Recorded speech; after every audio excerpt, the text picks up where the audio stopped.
विराट जी, आपका तो नाम भी विराट और काम भी विराट। नमस्कार आप सर। दुबई में से आज समय निकाला और वहाँ तो ये खेल आपका बड़ा तनावपूर्ण रहता है। उसमें भी आपने और अपनी भाग-दौड़ भरी जिंदगी में अभी जो फिटनेस रूटीन फॉलो करते हैं, मैं जरूर चाहूंगा, देश भी जानना चाहेगा, क्योंकि नौजवान आपको आपकी हर गतिविधि को देखता है। ये आपको कैसे मदद करता है? पहली बात तो बहुत बहुत धन्यवाद सर यहाँ पे हम सबको बुलाने के लिए। सब लोगों ने फिट इंडिया मूवमेंट के बारे में बात करी और इसके फायदे इसके लाभ हमको रोज अपनी डेली लाइफ में किसी ना किसी तरीके से दिखते हैं। सबने अपने एक्सपीरियंसेस बताए। मिलिंद जी ने भी बहुत अच्छी बातें रखी। बहुत इंस्पिरेशनल उनका भी काम रहा है, उनकी जर्नी रही है पिछले कुछ सालों में। मैंने भी बहुत ऑब्जर्व किया है। और मेरे खुद के एक्सपीरियंस में सर एक ट्रांजिशन एक्सपीरियंस करने को मिला मुझे कि जिस जिस पीढ़ी में हम खेलना शुरू हुए और जो उस समय खेल की हमारी डिमांड्स थी, वो बहुत तेजी से बदली एक समय के बाद। और मुझे ये एक्सपीरियंस हुआ कि जो एक हमारा सिस्टम बन चुका था, हमारा एक रूटीन बन चुका था, वो हमारे खेल के डिमांड्स के लिए सही नहीं था और उसे बदलना जरूरी था। क्योंकि हमारा खेल बहुत तेजी से आगे बढ़ रहा था और मुझे ऐसा महसूस हुआ कि हम कुछ फिटनेस के पॉइंट ऑफ व्यू से पीछे छूट जा रहे थे। हमारी स्किल में कभी कोई प्रॉब्लम नहीं थी। तो स्वामी जी ने भी बात रखी, आपने भी बात करी, मिलिंद जी ने भी पहले बताया। एक जो सेल्फ रियलाइजेशन की बात है कि आपको खुद से रियलाइज हो कि मुझे क्या बदलना है अपने अंदर।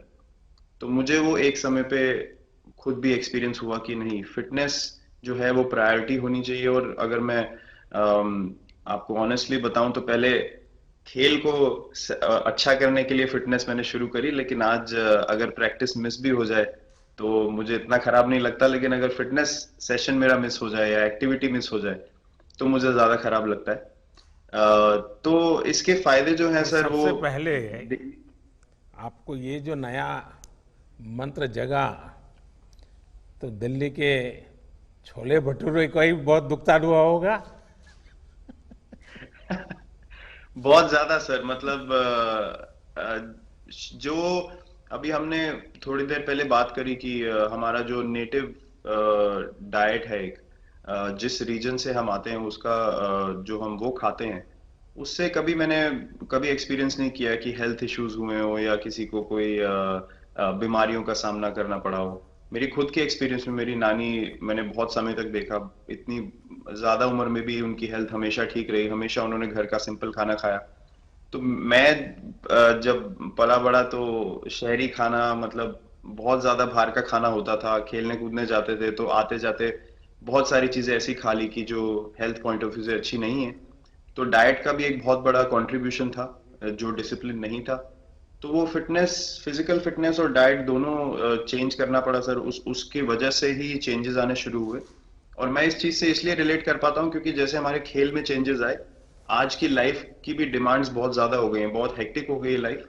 तो अगर हम अपनी फिटनेस को उस पेस के साथ नहीं रखेंगे, सिंक में नहीं रखेंगे, तो हम पीछे छूटते चले जाएंगे। तो अगर हम लोग अपनी फिटनेस को नहीं इंप्रूव करते तो हमारे खेल में भी आज हम बहुत पीछे छूटते चले जाते।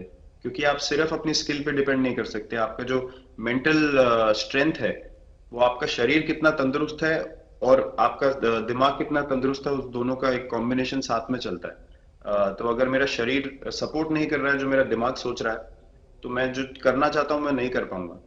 तो मुझे आपके ये छोटे सामने छोटे कैलोरी चेंजेस। कम करने का भी तो चैलेंज रहता होगा और इतना बड़ा काम करने का भी चैलेंज रहता होगा। उसको कैसे हैंडल करते हैं? सर मैंने अभी जो अपने अनुभव में मैंने ये चीज एक्सपीरियंस करी है, वो ये है कि खाने के बीच में समय देना बहुत जरूरी है।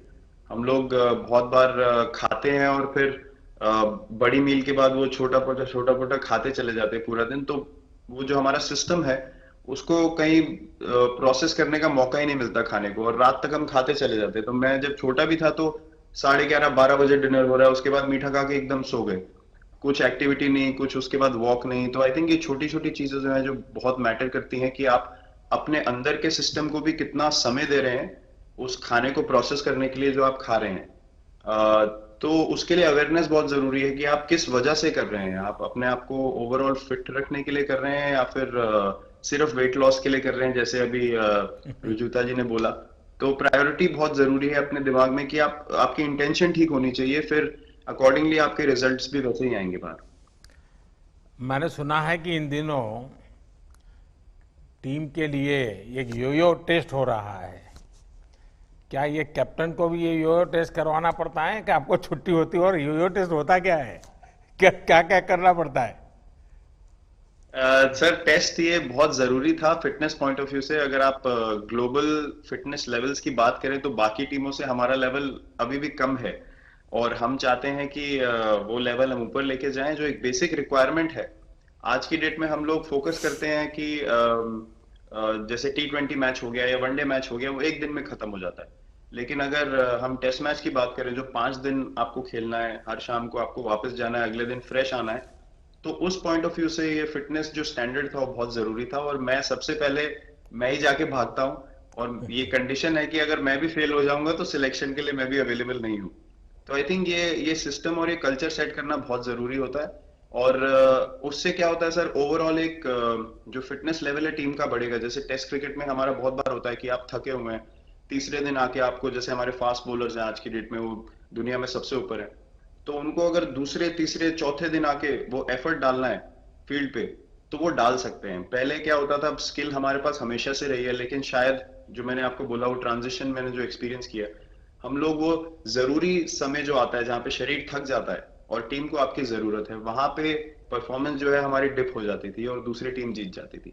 आज की डेट में हमारी फिटनेस की वजह से हम वो जरूरी समय में उस चीज को कैपिटलाइज कर पा रहे हैं, और हमारे रिजल्ट्स उसी तरीके से आ रहे हैं। तो एक एक sir benchmark I think elite sports में होना जरूरी है, उससे एक फिटनेस विराट कल्चर जी, बना। मैं देख रहा हूं कि आपका टाइम मैनेजमेंट तो है ही है, लेकिन फिर भी आपकी एक्टिविटी इतनी नजर आती है ना, मैं भी कभी कभी फॉलो करता हूं। कभी थकान नहीं लगती क्या आपको? सर, थकान, अगर मैं ऑनेस्टली आपको बोलूं, थकान हर किसी को होती है। अगर आप फिजिकल एफर्ट करेंगे तो थकान होगी, लेकिन अगर आपका लाइफस्टाइल अच्छा है, अगर आप खा अच्छा रहे हैं, अगर आप फिटनेस रेगुलरली कर रहे हैं, आपकी रिकवरी अच्छी है, तो आपकी स्लीप अच्छी है, स्लीप पैटर्न्स अच्छे हैं, तो आपकी रिकवरी तेज होगी। तो अगर मैं थक रहा हूं और 1 मिनट में मैं दोबारा रेडी हो जा रहा हूं, तो वो मेरा प्लस पॉइंट है।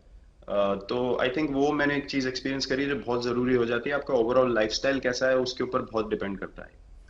विराट जी, बहुत अच्छा लगा मुझे। और मैं आपको, अनुष्का जी को और आपके दोनों के परिवार को निकट भविष्य की शुभ घड़ी के लिए बहुत बहुत शुभकामनाएं देता हूं। धन्यवाद sir, thank you so much.